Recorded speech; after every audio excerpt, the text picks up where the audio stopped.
Hello there, welcome. Hope you're having a great day today. We are looking at Numbers chapter 15 today, and in today's chapter we see lots of laws concerning offerings. But I want to kind of set up this chapter for you. In my Bible, it gives kind of an intro to this individual chapter, and it says, after their disobedience and unsuccessful attempt to enter the promised land, the Israelites are condemned to wander for 40 years in the wilderness. Even in the midst of this punishment, the people continue to rebel and God continues to punish them. But the hearts of the people remain hard and rebellious.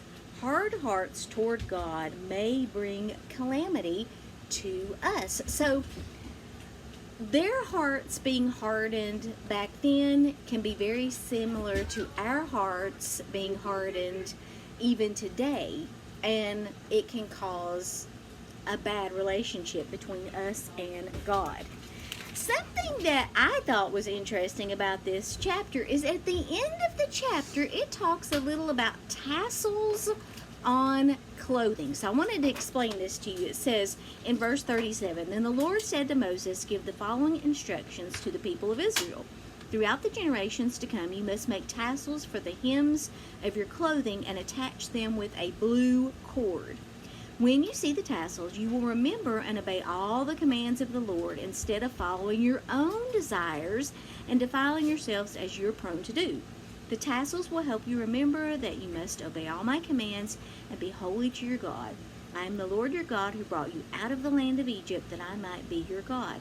I am the Lord your God. And I just thought that was an interesting fact about those tassels. The footnote says that the tassels were to remind people not to seek after their own lustful desires, but instead to seek the Lord. Idol worship is self-centered, focusing on what a person can get from serving an idol.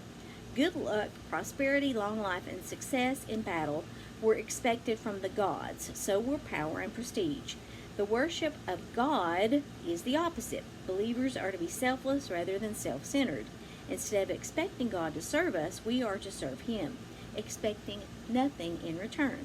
We serve God for who He is, not for what we can get from Him. So I just thought that was really interesting, and it made me want to look into this whole idea behind tassels, and maybe there's even some sort of reminder. I just thought for me personally, I might like to create some kind of tassel that I can put somewhere just to remind me to always seek God first and not the earthly idols that we are tempted to seek. So, thank you for watching today. Up next will be Numbers chapter 16.